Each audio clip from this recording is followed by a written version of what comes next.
Hello everyone and welcome. Today I'll be installing an S&S air intake on my 2016 Indian Scout 60. Before I get started, in my last video I had did the Indian USB port charger installation, and in doing so I had to remove my fuel tank. I figure this gives me the perfect opportunity to upgrade the air bike. Alright, in order to move this air box, what we're going to do is we're going to remove these two 15mm bolts along with these two 15mm bolts right here and this 13mm bolt here.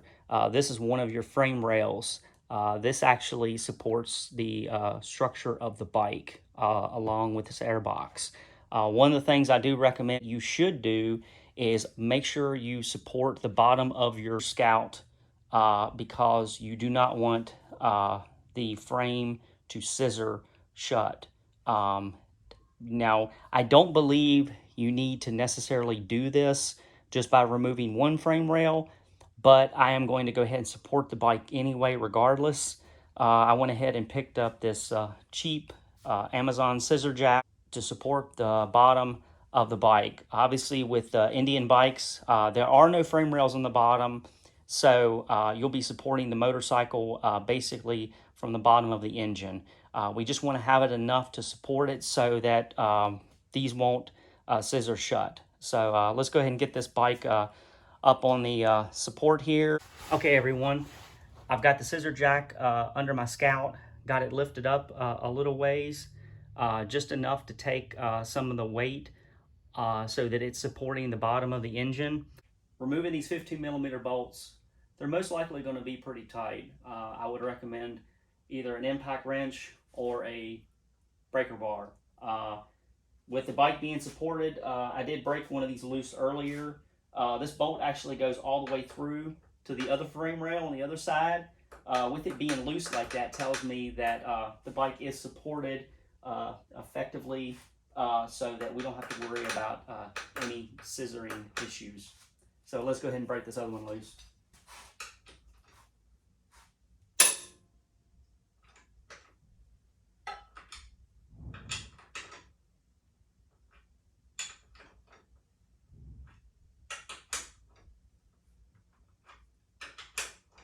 Got these two bolts removed. With the bike being supported, does show me that these being loose like this means that we are carrying the weight down here, so we should be safe to remove the rest of this. Remove these two bolts back here along with this one here, and then we can remove this frame. Went ahead and got both of these 15mm nuts removed, the two 15mm bolts here in the back removed. The only thing left to do is to snip this zip tie that's holding this wire loom, as well as the line here for the coolant. I got the frame rail removed. What I went ahead and did was I put the two 15mm bolts back on here just as a precaution while I'm working on this. The next thing that I'll be doing will be removing the air inlet here for some of these hoses here. As well as loosening this clamp here for the air box. I think the hardest part is going to be removing the air box from the upper part of this intake. Usually that's the most challenging part, but I think what I'm going to do is set something here temporarily and get a pry bar and just lift this right off. In order to take this off, I need to break this seal. That's usually the hardest part of this job. A lot of people beat the tar out of these things getting them off. So what I'm going to do is take a block of wood here and put it right here between. I took this little hose off that ran between the intake into the breather of the motor. Took that off temporarily. Take this little block of wood right here, set it here and rest it here. I have a pry bar. I went ahead and stick the pry bar down under here and get it between the box as well as this, get some leverage, and it should lift right off, just like that. Once you hear it pop and lifts off, yep, it's loose. So now we can take the front part off. Okay, I went ahead and got the stock air box removed.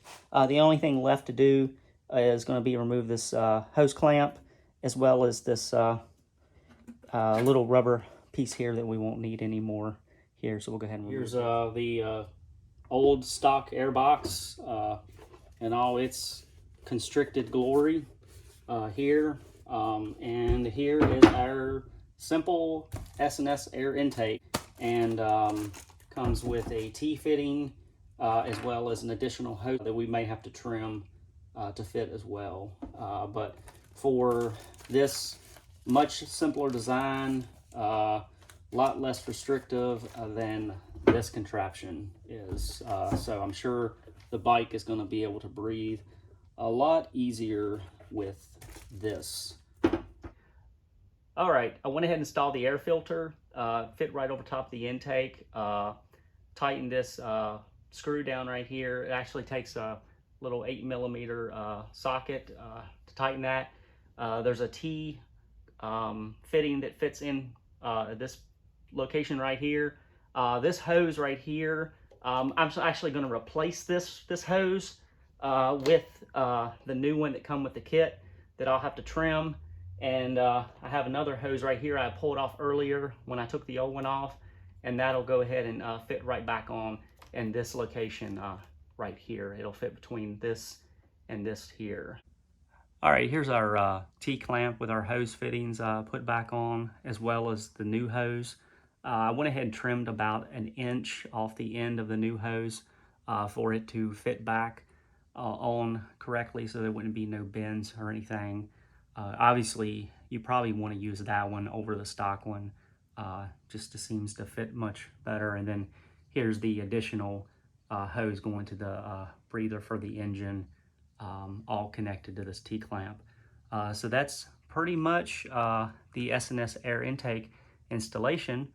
So now let's go ahead and put everything back together. All right, everybody, I've got the bolts back in. These front ones here, I torqued to 35 foot-pounds, and these back ones right here, I torqued to 19 foot-pounds, and this one I torqued to 19 foot-pounds as well. All right, got everything tightened down. Let's go ahead and lower the bike down, and we'll go ahead and get ready to put the gas tank back on. All right, everybody. I got the fuel tank back on. I will highly suggest that you get some help in doing this. I had an assistant hold the fuel tank while I got the fuel line and the electrical connection hooked back up. This right here, this fuel line right here, I've heard is a pain to get back on. Sometimes people end up breaking those things when they set and rest the fuel tank, so just be very careful with that. And also this electrical connection under here, which obviously I have the fuel tank back on with that. I'd have to lift it back up, but we'll go ahead and reinstall these 4 bolts actually up front right here. We'll install these 4 to get that held in place. Also, real quick, before I go out here and fire the bike up, make sure you reconnect these lines here, these air lines here. And also, when you're putting the tank back on this one side, you just want to make sure that you get this rubber boot here around this frame rail and all too. Okay, went ahead and turned the kill switch on. The bike went ahead and primed. Haven't seen no leaks or anything. Obviously don't have the seat back on, but let's go ahead and fire it up and see how it does.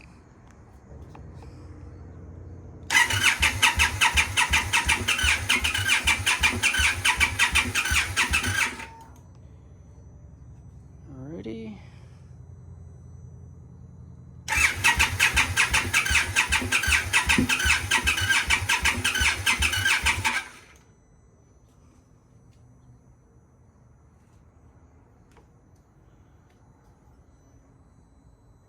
Let's take a look at the line. I don't see anything. Got all my lines hooked up.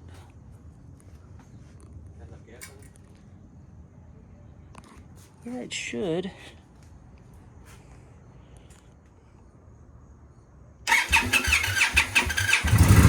There we go.